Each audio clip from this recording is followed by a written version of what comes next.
Hello दोस्तों, आप सभी का the logical Indian YouTube channel में बहुत बहुत स्वागत है।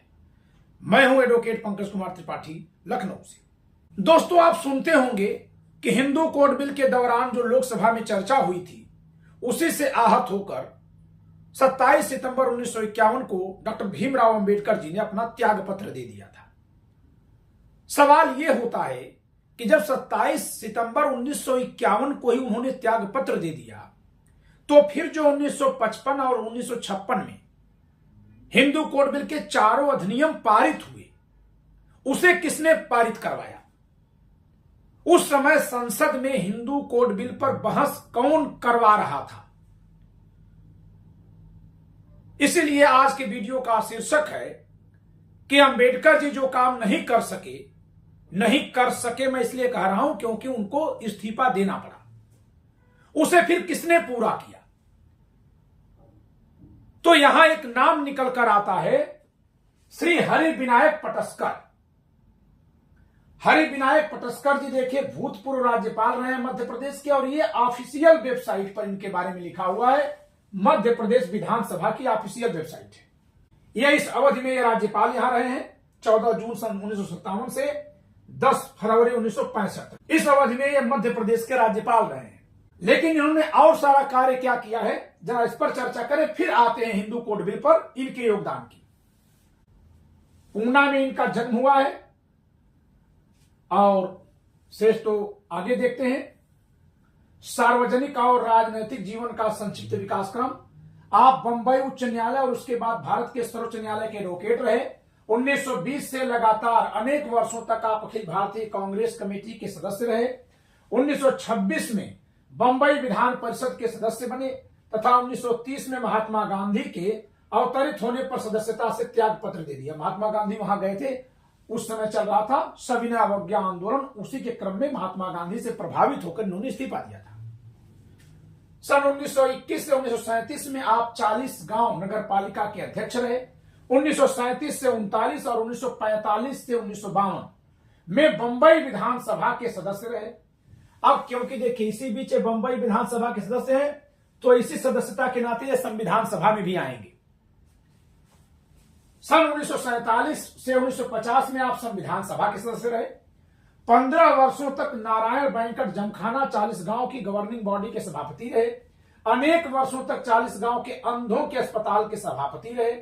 सन 1925 से 1945 तक राजनीतिक पीड़ितों का निःशुल्क बचाव किया।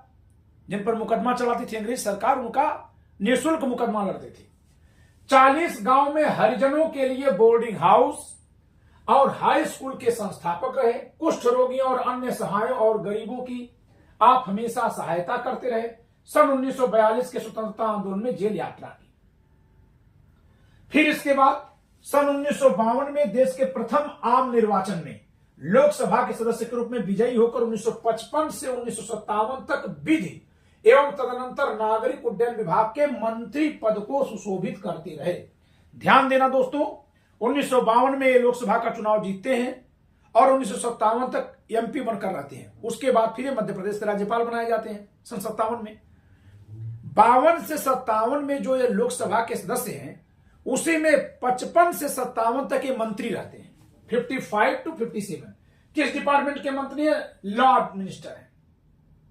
लॉ मिनिस्टर है ये।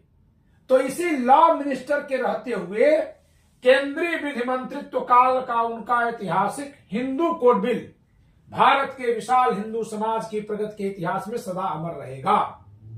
देश के संविधान निर्माण में उनके विद्वतापूर्ण योगदान की पंक्तियां या तो अपने अंतस्थल में या श्री पाटस्कर की स्मृतियां सदा जागृत करती रहेंगी।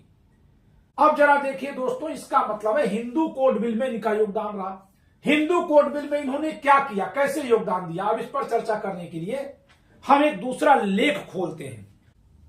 तो ये जो आपने पढ़ा, ये मध्य प्रदेश विधानसभा की ऑफिशियल वेबसाइट से आपने पढ़ा। अब आगे एक लेख हम पढ़ाते हैं। वह लेख किसने लिखा है, इस पर भी आपको ध्यान देना होगा। इस लेख का नाम है the story of the Hindu code और इसके लेखक हैं जी.आर. राजगोपाल। जी.आर. राजगोपाल। ये यहां अपने आप को यहां क्या लिखे हैं? Senior advocate supreme court of India. लेकिन नहीं, रुकिए, ठहरिए, इनका यही योगदान नहीं है देश में। ये कहां छपा है? द इंडियन लॉ इंस्टीट्यूट, ये भारत का बहुत फेमस एक इंस्टीट्यूट है जो जर्नल छापता है। ये 1975 में जो छपा है जर्नल, उसमें इनका लेख छपा है। किसका? जी.आर. राजगोपाल का, the story of the Hindu code. G R. Rajagopal कौन है? अभी मैंने पढ़वाया कि ये इस लेख के अनुसार senior advocate supreme court of India है। लेकिन जरा ठहरिए, इनका अंबेडकर जी से और हिंदू कोड बिल से बहुत गहरा रिश्ता है। ये जो राजपाल जी हैं, आपको मैं बता दूं, ये उन्हीं का लेख चल रहा है।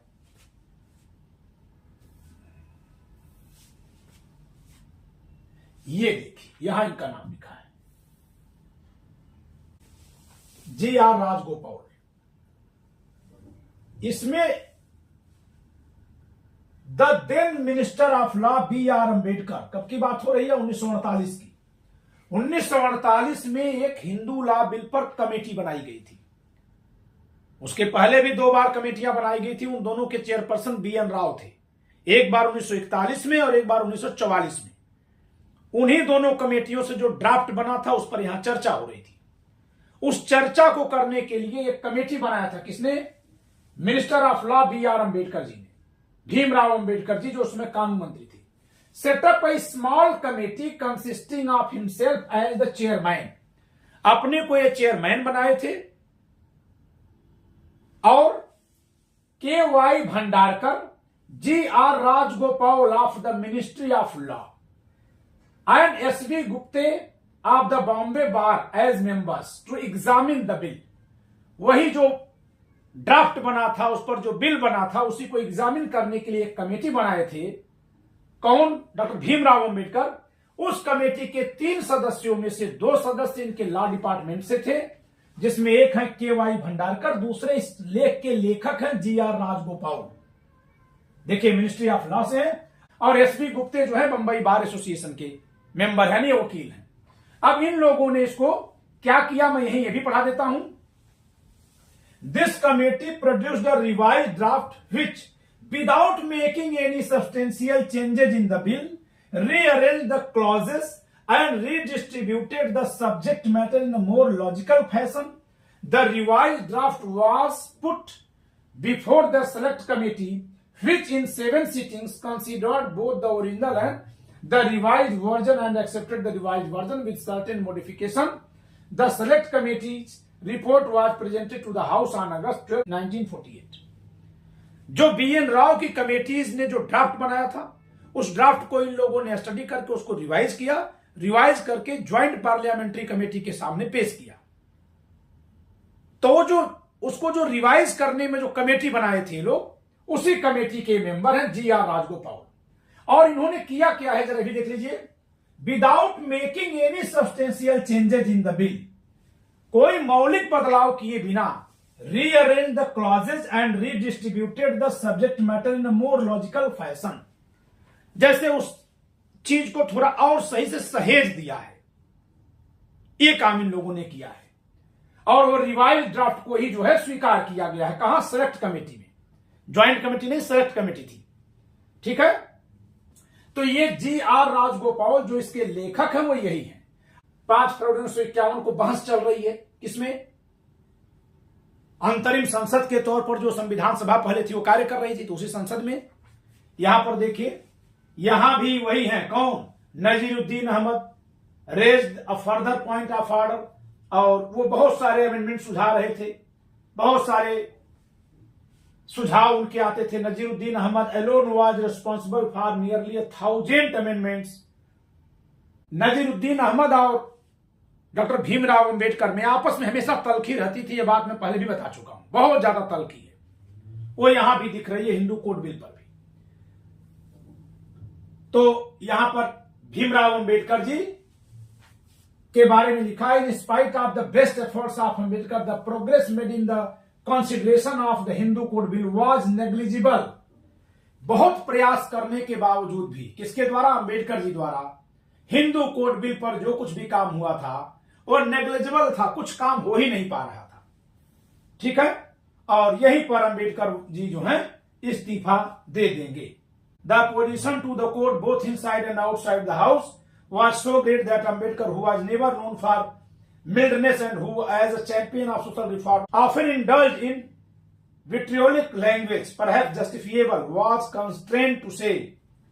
कभी कभी अंबेडकर जी गुस्सा हो जाते थे और गुस्सा होकर के वो भाषा बोलते थे सदन में जो उनके जैसे विद्वान को अगर बोलना पड़ जाए तो कहा जाएगा कि बहुत कठिन चुनौती थी। ये बात लेखक लिख रहे हैं, ये उनका वाक्य है। लेकिन अब इससे निपटा कैसे गया? देखिए, इस्तीफा देकर चले गए कौन? डॉक्टर भीमराव अंबेडकर सितंबर 1951 में।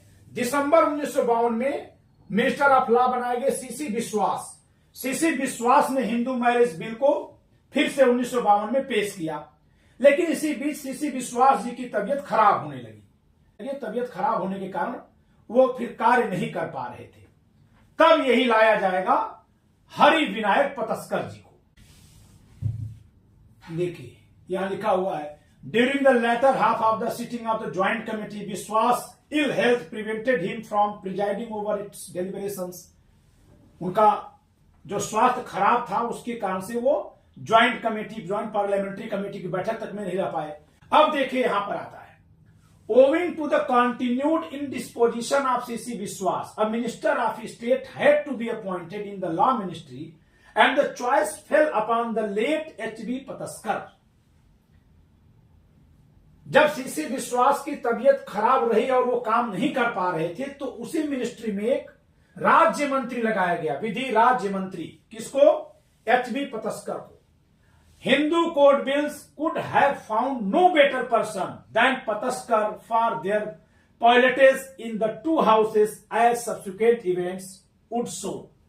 विद्वान लिखते हैं कि हिंदू कोड बिल को चलाने के लिए, पारित करवाने पर इसकी बहस करवाने के लिए पतस्कर से बेहतरीन कोई पायलट हो ही नहीं सकता था, जो दोनों सदनों में मंत्री की हैसियत से जाकर बहस करते थे हिंदू कोड बिल पर।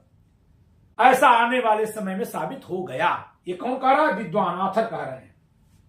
यहां देखिए, Pataskar took over the piloting of the Hindu marriage bill in the Lok Sabha and he opened the debate with a well reasoned, persuasive and eloquent speech on April 26, 1955। Pataskar Lok Sabha में पहले बहस शुरू करवाते हैं 26 अप्रैल 1955 को। 26 अप्रैल 1955 को हिंदू मैरिज एक्ट पर यह बहस शुरू करते हैं। किसमें? लोकसभा में। 5 मई को पारित हो गया, फिर राज्यसभा में करेंगे और वहां भी पारित हो जाएगा। और वेल रीजन्ड, एकदम तार्किक व्यक्ति, पॉइंट वाइज बात करने वाले, सही बात करने वाले, ये इनकी तारीफ में लिखा हुआ है। अभी थोड़ा और आइए तो और कुछ मिलेगा इनके बारे में। The debate in the Lok Sabha lasted for 6 days, 6 दिन चली लोकसभा में। There were a few acrimonious speeches based on orthodoxy, but by the large, the measure was welcomed by all sections of the house. Orthodoxy मतलब जो परंपरा वाले सोच के होते हैं, तो परंपरावादी सोच के लोग जो इस कानून का विरोध करते थे वे प्राय इनकी बहस से चुप रहते थे और सभा के सभी ग्रुप के तरफ से इनके द्वारा किए गए बिल प्रस्तुति का स्वागत किया गया। The clauses of the bill were keenly discussed, and when the bill came to be passed by the House on May 5, 1955, only one discordant voice was heard in a house of nearly 500 members. जिस समय यह बहस खत्म हुई और 5 मई 1955 को यह विधेयक पारित हुआ तो केवल एक व्यक्ति थे जो इनके खिलाफ में वोट दिए थे, शेष पूरा सदन पक्ष में वोट दिया था। आगे क्या लिखा गया है? The part played by Pataskar in guiding the deliberations of the House was indeed remarkable. जो भूमिका अदा की गई थी पतस्कर जी के द्वारा इस बिल पर बहस करते समय, वह बहुत ही सराहना योग्य थी, वो ध्यान देने योग्य थी, रेखांकित करने योग्य थी।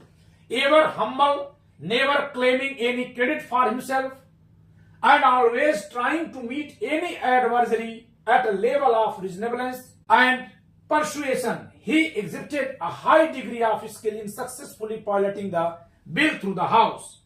मतलब क्या गजब उनके बारे में लिखा हुआ है कि वो बहुत विनम्र थे, कभी भी स्वयं के लिए किसी क्रेडिट का दावा नहीं करते थे और हमेशा ही वो बहुत सफलतापूर्वक बातचीत करते थे। तो इस नाते इनके बारे में बहुत सारी तारीफ लिखी गई है और फिर इसी तरह से ये शेष तीनों बिल भी पेश करें, वही पास कराएंगे। तो दोस्तों, पतस्कर को क्यों नहीं याद किया जा रहा है? उनको कोई क्रेडिट, उनका कोई नाम क्यों नहीं? अभी आप विकिपीडिया पर लिखिए, कुछ भी उनके बारे में नहीं मिलेगा। वह तो मध्य प्रदेश विधानसभा की वेबसाइट पर उनके बारे में वही जो लेख मैंने आपको पढ़वाया है, उतना सा लेख मिल गया है। नहीं तो कहीं उनके बारे में कोई चर्चा नहीं, न तो एग्जाम में, न कहीं अन्यथा। पंडित जवाहरलाल नेहरू ने इनको यहां इस पद पर बैठाया था क्योंकि वो प्रधानमंत्री थे, कांग्रेस के सबसे बड़े नेता थे उस समय। इसके अलावा हिंदू कोड बिल पर जब आप पढ़ेंगे, जैसे इसी लेख को आप पढ़ेंगे, तो आपको इसमें BN राव की भूमिका पूरी विधिवत मिलेगी। ये देखिए, in pursuance of his undertaking the government of India by resolution dated January 25, 1941 appointed a committee consisting of justice BN Rau, Dwarkanath Mitter, JR Gharpure and Rajratna Vasudev Vinayak Joshi with the following terms of reference. 1941 के जनवरी 25 में एक कमेटी बनाई गई थी जिसके चेयरपर्सन थे जस्टिस BN राव, उस समय जस्टिस थे ये, साथ में 3 और मेंबर्स थे। और इस कमेटी का काम था क्या? हिंदू कोड बिल पर पूरी एक अध्ययन करना। फिर इसके बाद देखिए, to examine and advise on the Hindu law of inheritance amendment bill, the Hindu married women's right to separate, ये सब है। फिर एक कमेटी बनाई जाएगी, ये उसी लेख में है, मैं दिखा रहा हूं।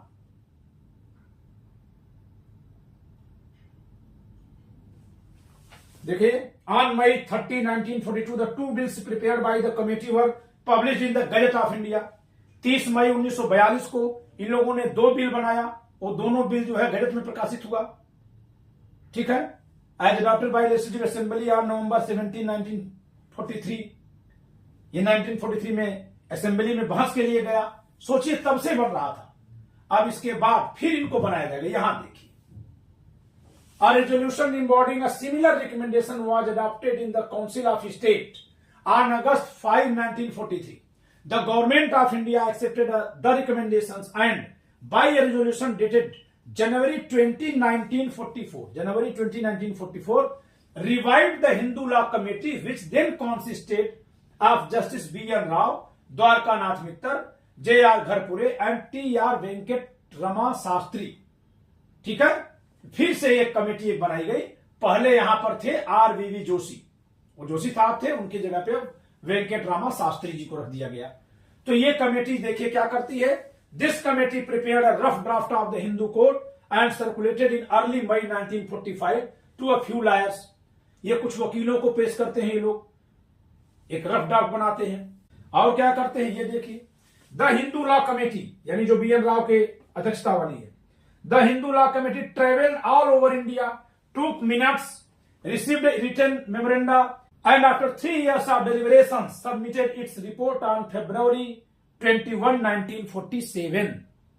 संविधान सभा बन चुकी है अब, क्योंकि दिसंबर में बन गई थी ना, और उस समय ये संविधान सभा के संवैधानिक सलाहकार भी हैं।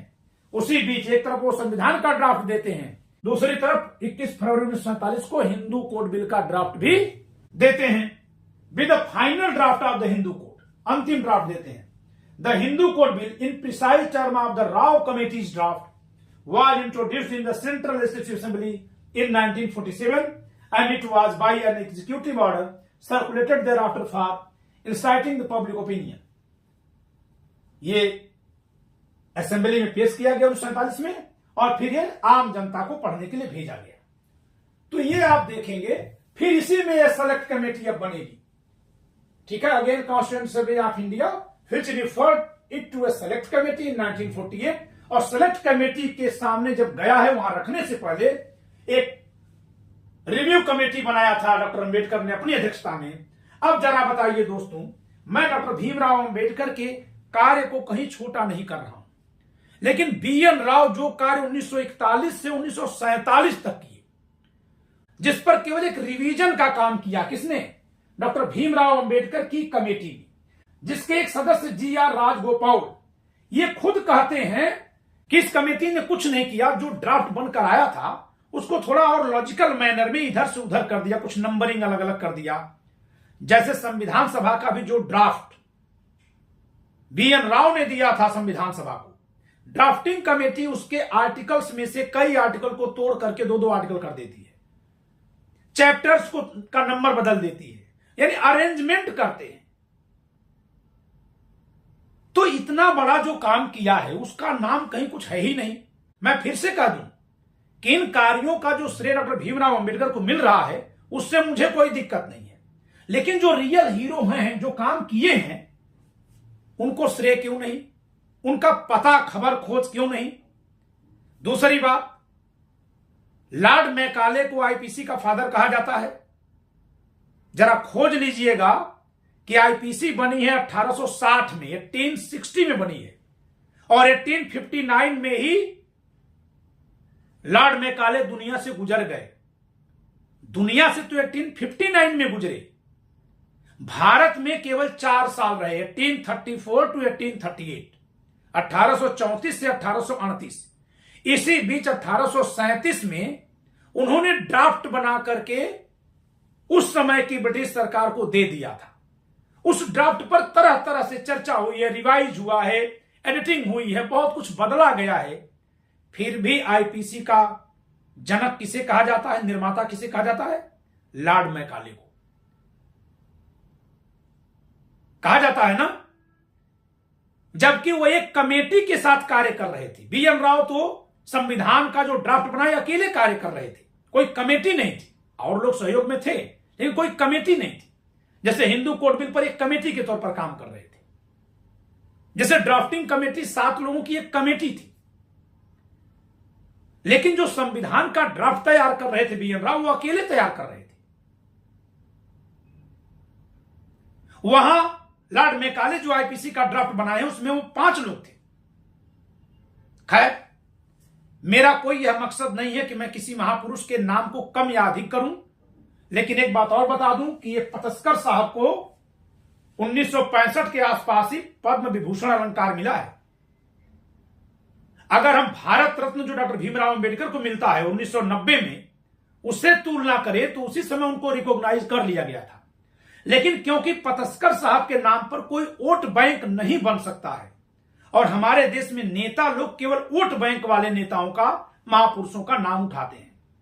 आम जनता जिसे नायक मान रही है, जिस कारण से मान रही है, वो तो मानती रहती है, बदल जाती है।